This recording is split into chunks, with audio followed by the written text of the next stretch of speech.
Hey everyone, welcome into lecture number 14 of differential equations. This lecture is a review of power series, which you have studied in Calculus 2. So we're just going to go through in this lecture some basic definitions and properties of power series, some of the fundamental examples, and then we'll leave it there. And we'll use our knowledge of power series to solve differential equations in the subsequent lectures. So let's start by just, like I said, a very brief review, but a review of the major definitions of power series and then some of the major tests and theorems that we're going to need to remember as we review the power series that we learned from Calculus 2. So we'll start off with our definition. But a power series is a function that is given by the following form. So a power series is a function of the form. I'm going to call this power series P of x just for powers, just so it has a name, but it's a power series. By the way, I should add some more information here. So the power series, what I want to say is, this is not wrong, but I want to add something to this definition. So a power series centered at a point x naught, so x sub 0. That's what I want to define here. So I want to make sure that the point x sub 0 is in the definition here. All right, so our power series centered at x naught is going to be this function defined as follows. It's going to be the sum as n goes from 0 to infinity of a sub n times x minus x naught to the power n. All right, and so the deal here is that these a sub n, this is like a sequence or a list, an ordered list, right? A sequence of coefficients. Those are real numbers. So these a sub n are all real numbers for each n. And the x naught is a fixed point, so that's our fixed, what we call the center of the power series. X itself is a variable, so x is the independent variable of the function. All right? Now, for this to make sense, this series itself, for any value of x, this series will either converge or diverge, right? And so the domain of our function, our power series function, is going to be the set of all x for which this power series converges. All right, so the domain, sometimes called the domain of definition, but we'll call it the domain of the power series, which I'm going to abbreviate as PS probably for the rest of this semester, this course. But the domain of the power series is, like I said, it's the set of all x for which this power series, well, for any set value of x, this becomes just a regular series, right? So for which this series converges. All right, so you plug in a value of x, an actual number for x, then you have a regular series, just a series of numbers here, right? An infinite sum of numbers. And so the set of all x for which that series converges, that's the domain of the power series. And remember what we mean by converges. So the convergence of a series is the same as the convergence of the sequence of its partial sums. So remember that you take the limit as capital N approaches infinity of the partial sum of your series, right? And so if this limit converges, then we say the power series converges, or the series in this case converges, right? So the set of all x for which this converges, that's the domain of the power series. The point x naught is always going to be in the domain, right? So x sub 0, the center point, right, is always in the domain. And the reason for that is because you end up with, so you get the leading coefficient, a sub 0, and then after that you have x naught minus x naught, and so you're just going to have a bunch of zeros. So x naught is always in the domain. It's not clear, though, if any other values of x are going to be in the domain. So it requires some work, usually, to test whether or not any other points are in the domain. All right, but x naught is always in the domain. So there's always at least one point in the domain. Okay, a couple other definitions here. So the next definition is the following. So we'll say this. The series, the same series here, so our power series, is going to be called absolutely convergent. So it's convergent if this limit converges, right? It's convergent at an x value if the limit this limit here converges. But the series is going to be called absolutely convergent at this x. So absolutely convergent at our value of x if and only if the following series is convergent. So this is sometimes called the absolute series. But what are we going to do? Well, we're going to change it a little bit, right? We're going to take the absolute values of each of the terms here, and then add up the absolute values. All right, and so this can be rewritten as the sum, n goes from 0 to infinity, absolute value of a sub n times absolute value of x minus x naught to the power n. If this series converges for a given value of x, then we say that the series is absolutely convergent at that x value. All right. So why is this important? Well, remember, I'm sure you remember from Calculus 2, that absolutely convergent series, so a series that converges absolutely, the terms can be reordered and the sum will not change, right? So absolutely convergent series are very convergent in some sense, and that you can rearrange the terms, right? You can break them up, you can break it into subsums, and you can add up the subsums, and your result will not change, right? Your result will not change. So absolutely convergent series are the best kind for what we want to work with, right? So they're going to be the most useful for dealing with differential equations, and we'll see that in the subsequent lectures here, why we want absolute convergence as opposed to conditional convergence. But absolute convergence, though, is defined by this absolute series converging.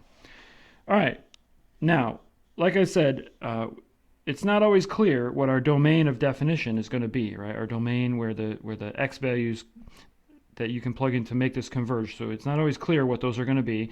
And so we're going to want to use a couple of different tests, really one in particular, to determine the domain of our power series, or at least, the bulk of the domain of our power series. So this next item here, I want to review the ratio and the root tests.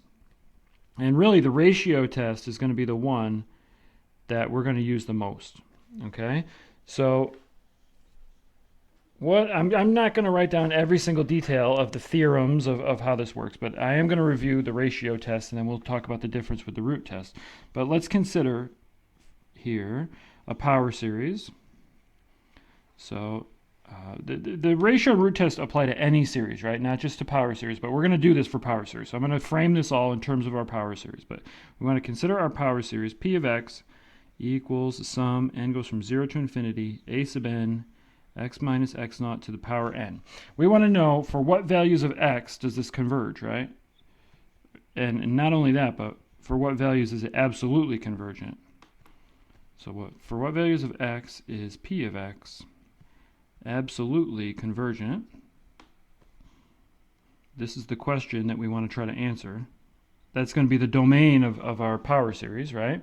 And so one way to do this is to apply the ratio test. And so the ratio test, again, if you don't remember the ratio test, take some time now, pause the video, and go look this up and review the ratio test a little bit for yourself, and then come back and you can pick up right here where I'm leaving off. But the ratio test says to take the ratios of these terms in the series and then take the limit as that ratio as the n tends to infinity of that ratio. So what do? We take the limit as n approaches infinity of the absolute value of these ratios. So a sub n plus 1 times x minus x naught to the n plus 1 divided by the previous term. So a sub n times x minus x naught to the power n. All right, and you can put, if you have n, you can index this however you want, as long as they're 1 apart, right? So as long as this ratio is 1 apart. All right, now we want to take the limit as n approaches infinity. So what's going to happen? Well, this ratio, the ratio of these numerical coefficients, that's going to be itself, right? So that's going to be something that needs to be computed. So that's, in some sense, the very important part here, right? The rest of this, look what happens. We take the ratio of x minus x naught to the n plus 1 over x minus x naught, the same number, to the nth power. Those are going to cancel in a limit, right? So they're going to cancel all but one of them, And so what's going to be left is just the absolute value of x minus x naught. That doesn't even depend on n. So that term right there is just going to be part of our answer.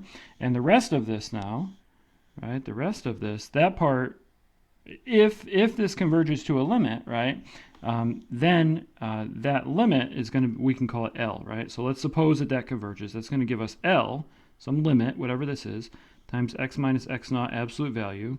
And I'll write over here where L is equal to the limit as n approaches infinity a sub n plus 1 over a sub n, provided it exists, right? You should always say that. Provided this limit exists, we're going to call it L. And what the ratio test tells us, right, is that the series, which we've called P of x, will converge absolutely. It will converge absolutely if this ratio, this product right here, L times x minus x naught absolute value, if this is less than 1. All right? If it's greater than 1, it diverges. If it equals 1, then it's inconclusive, actually. It's inconclusive, right? But for what we're going to work with, this is enough. This is enough information for the most part for what we want to know, right? So basically, what does that tell us? Well, it tells us then that the domain of our power series is going to be all the points for which this is true, right? So the domain, it's going to be at least as big as all of the points for which this inequality is satisfied.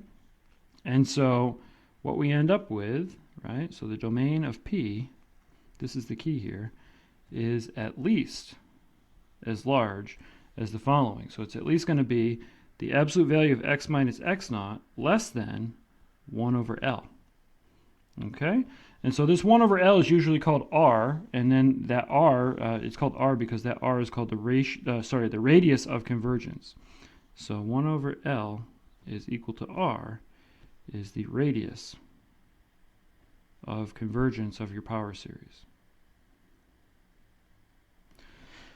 Okay, and so that gives us then, and again, this is at least the domain. It could be larger because you have to definitely check the endpoints where this is equal, right? And there may be something else going on where there's conditional convergence, right? Although no, when this is greater, when this is strictly greater, actually, the theorem tells you that it diverges. So you really just have to check the endpoints, right?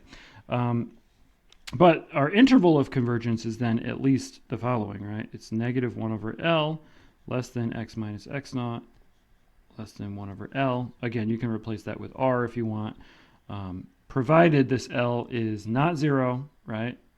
And it's finite. So if L is equal to 0, then obviously this is always going to be satisfied.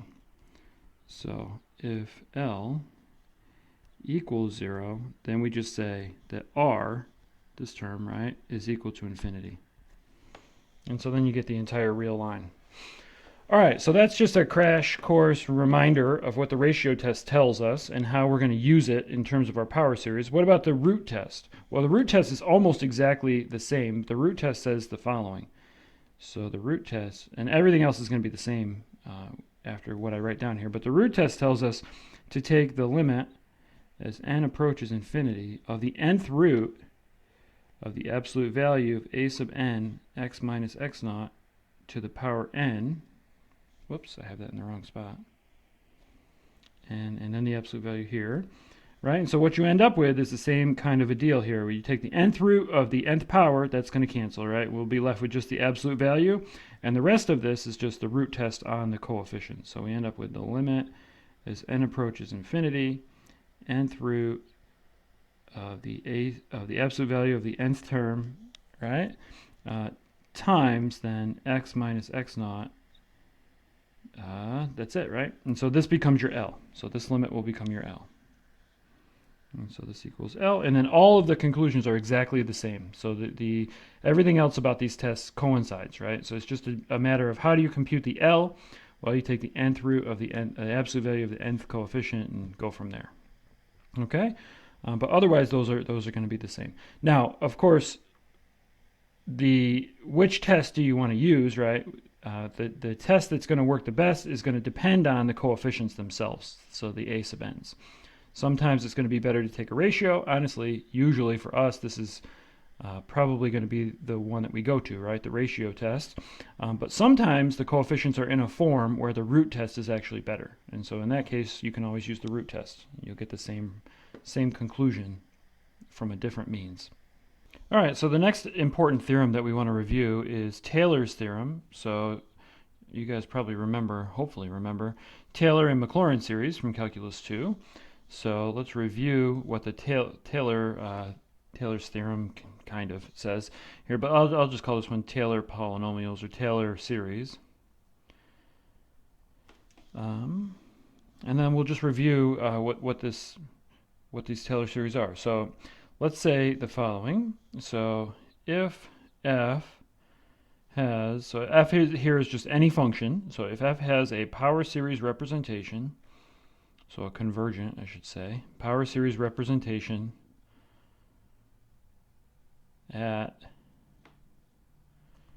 some point x naught, then the form of it is always given by, so it is given by the following formula.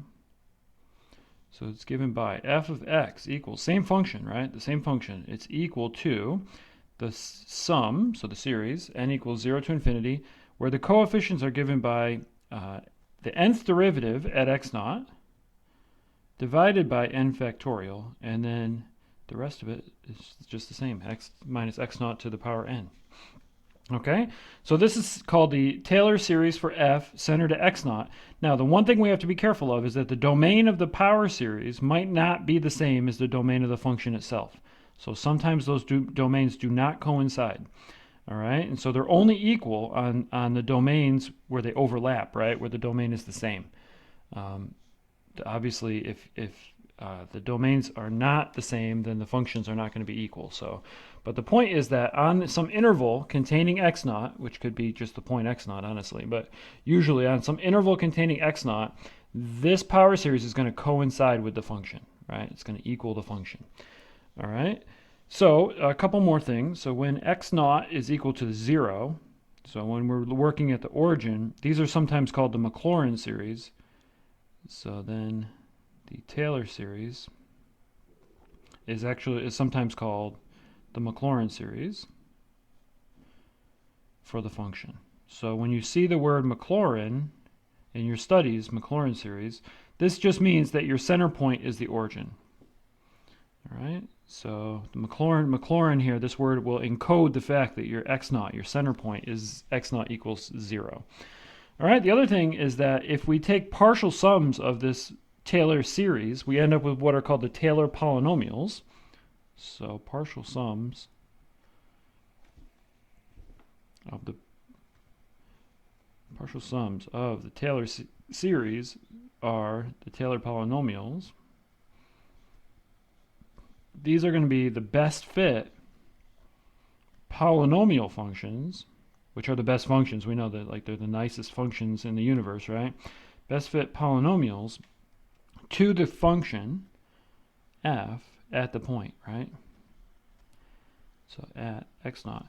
Now, of course, the first partial sum, the 0th partial sum, is just the value of the function. So when n equals 0, then t sub 0 of x, this is just the partial sum, right? It's just f of x naught, right? It's just the value.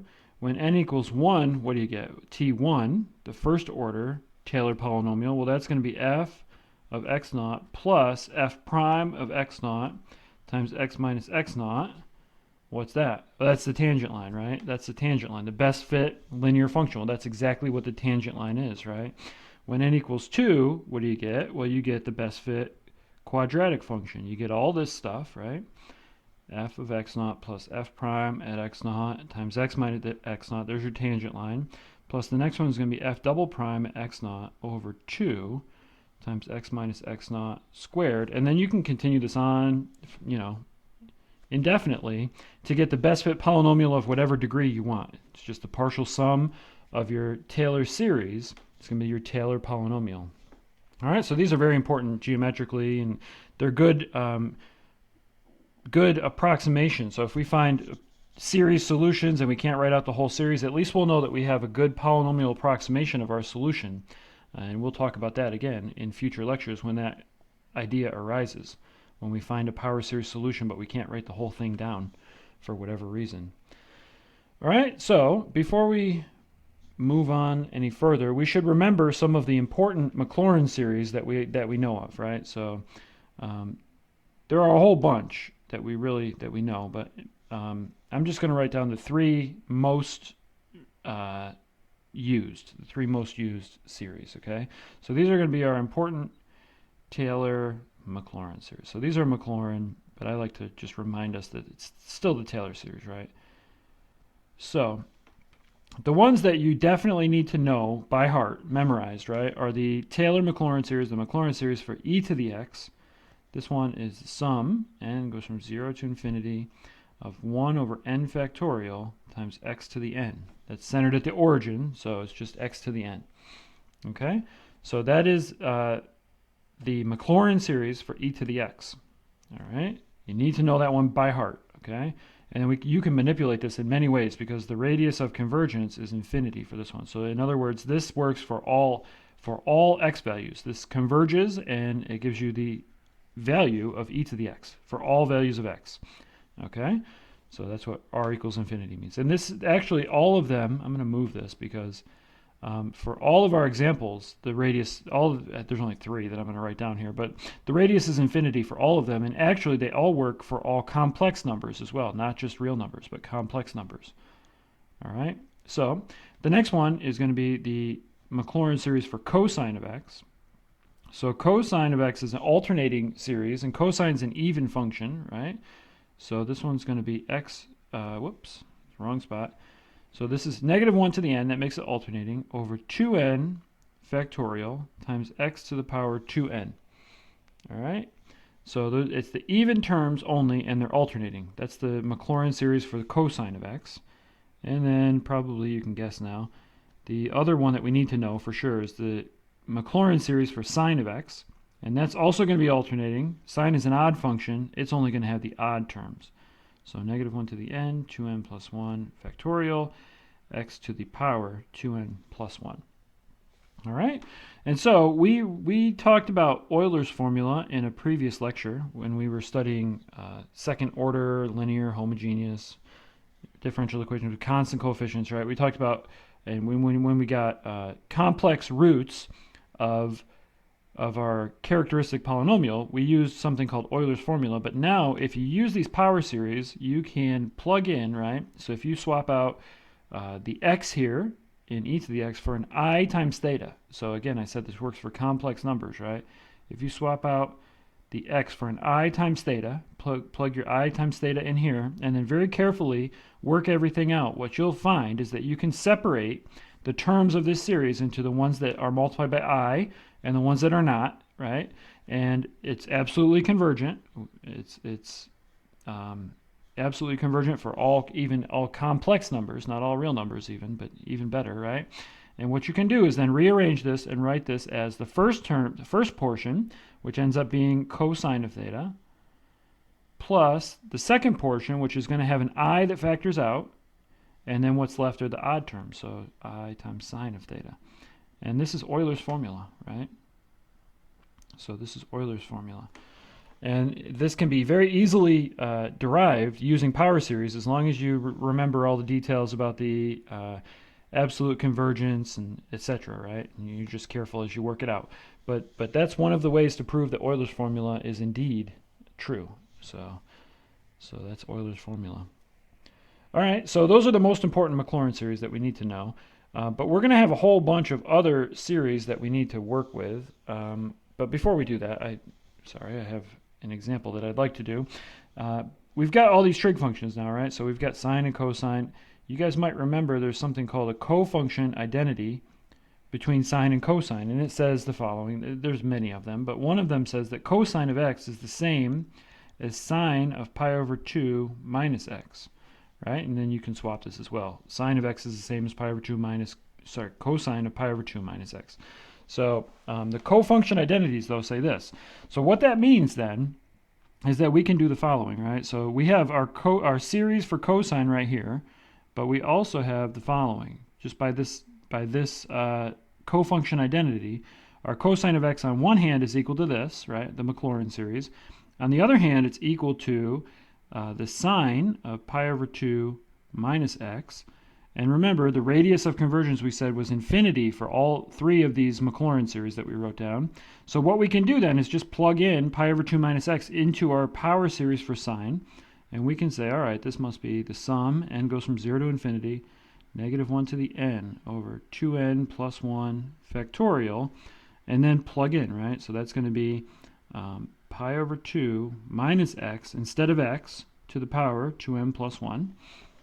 All right, and then from there, what can we do? Well, this is the same. So pi over 2 minus x is equal to -1 times x minus pi over 2.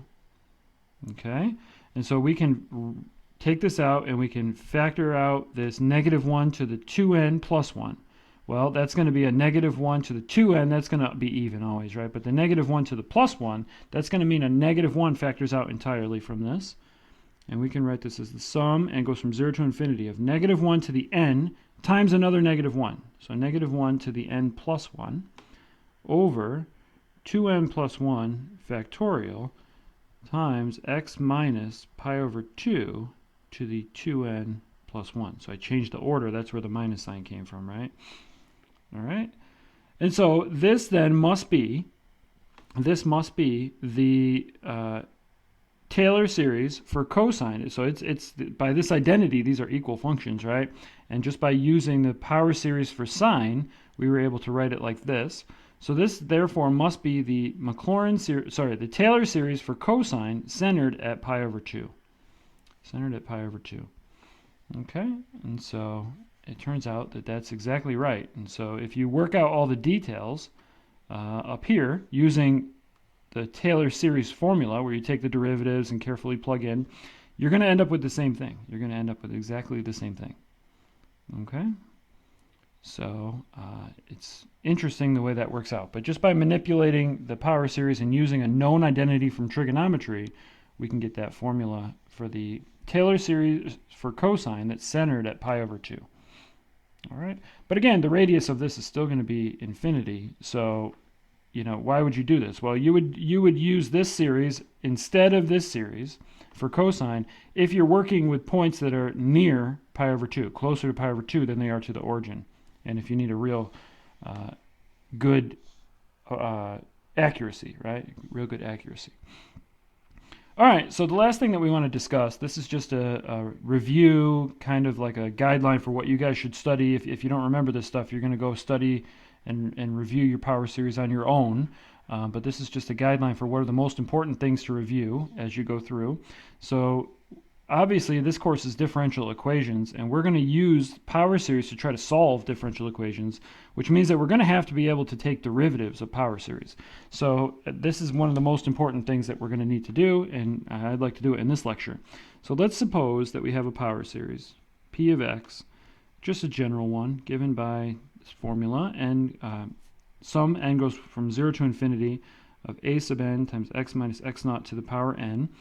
Well, a power series in some sense is like an infinite polynomial. It's a polynomial with infinitely many terms, and we know that it converges at least at the origin, or sorry, at the center point, right, at x naught. So therefore, if it's like a polynomial and it converges at least one point, then it should be differentiable, and it turns out that it is, right? We can take its derivative, and we can do this just term by term because polynomials are linear, right? So here's how this works, and you guys might remember, but I'm going to write out the terms of this power series now. So it's going to be a0 plus a1 x minus x naught plus a2 x minus x naught squared, etc., right? I'm going to write a few of these terms, and I'll write one more here, and then I'll just do like a dot, dot, dot, ellipsis. X minus x naught to the fourth. Okay, so there's our power series written out term by term. You know, we use the sigma notation to help us write it concisely, but term by term, that's how it's written out. So how do we take the derivative then? Well, we can take our derivative, like I said a moment ago, term by term. The derivative of a constant is 0. That one's gone, right? 0. Plus, the next one, derivative of this is a constant times a linear function. So that's just going to be the constant, a1. And then from there, we just have, you know, power rule polynomials, right? So this is then going to be 2a2 x minus x naught plus 3a3 x minus x naught squared. Just take the derivatives, right? 4a4 x minus x naught cubed, etc. And let's try to write this then back in sigma notation. Well, now look at our sigma notation now starts not with the 0 term, because that was the derivative, you know, made that 0. So it starts now with n equals 1. So this is the sum, n equals 1 to infinity. And now the terms, look at them. They are a sub n, right, times n. times n times the previous exponent, right? So it's going to be n times a sub n times, then the powers, the exponents on these are 1 less than the index down below. So n minus 1. All right, and actually this is just the formula that you would get if you took the derivative of this, right? The n comes down, n minus 1. But the key here is that we have to start at, index of n equals 1 instead of n equals 0. So that's the derivative of the power series. This now, the next thing, one of the more important things here is that we are going to want to shift this, because we're going to want to compare our power series itself to our derivative power series, and we're going to want to shift it so that the powers here are the same. So basically, what do we want to do? We want to make it so that this one becomes an m, or an n, or whatever, k. So we're going to say, all right, let's let k equal n minus 1. All right, and so if we do that, because we want this to be a k, then a couple things happen. Number one, all the n's down here have to become k plus 1, right? So that means that n is equal to k plus 1, all right, just by rearranging. And so it also means that if n starts at 1, then k starts at 0, right? So when n equals 1, k is equal to 0. So what's going to happen? Well, we're going to shift these ones up 1, plus 1, plus 1, plus 1, right? And we're going to shift this one down 1 to kind of make up for it. And I've changed everything to a k. So this is going to be the same. Just by making this little change of index here, this is going to be the same as the sum. K goes from 0 to infinity of k plus 1, a sub k plus 1, times x minus x naught to the power k. All right, so that gets it so that the powers are the same on these. Because then the next thing you do is kind of like shenanigans here. So then what do? Then you sub back n for k, just so you get it back in terms of n, which you were used to, right? Because the index doesn't matter. It's just a variable in some sense that tells you where the sum is, how the sum is counting. So it doesn't matter if you call it n or k or m or whatever, j, doesn't matter. So this whole thing here can just be rewritten as the sum n, m, I said m, but n goes from 0 to infinity of n plus 1 now, a sub n plus 1, x minus x naught to the power n. So that's the derivative. That's p prime. It's the derivative. Okay, now how do you think we take the derivative of the derivative? We might have differential equations where we have multiple derivatives, and actually we definitely will. Second degree at least, right? Second, third degree, for sure. So you want to take another derivative. Well, now we've got our formula here for the power series itself. We just worked out a formula for its first derivative. Now we can take its second derivative by taking the derivative of the derivative, right? So p double prime of x, we could write out all the terms again, or we can just follow the pattern. Well, what did we do? We took the derivative the usual way inside of the summation, so of the sum and, but then we had to increase the index by 1, right? So our new derivative here is going to be the sum, n goes from 1 to infinity of, take the derivative. N's going to come down. N plus 1 is still here. A sub n plus 1. X minus x naught to the n minus 1, right? So there's the derivative, just the same way we computed it on the last one. But now we need to shift again, right? So we shift, we can make this substitution, and I recommend that at least the first few times you guys do it, you write it out. But once you do it enough, you're going to notice that the pattern is inside the summation. So in the sum and, all these are going to increase by 1 because we need to increase this, right? So whatever we do to this one, we have to do to all the n. So increase it. And then down here, we have to make up for that by decreasing this one, right? So our p double prime, our second derivative, is going to be the sum. N goes from 0 to infinity of, increase all this. And I'm going to switch the order here.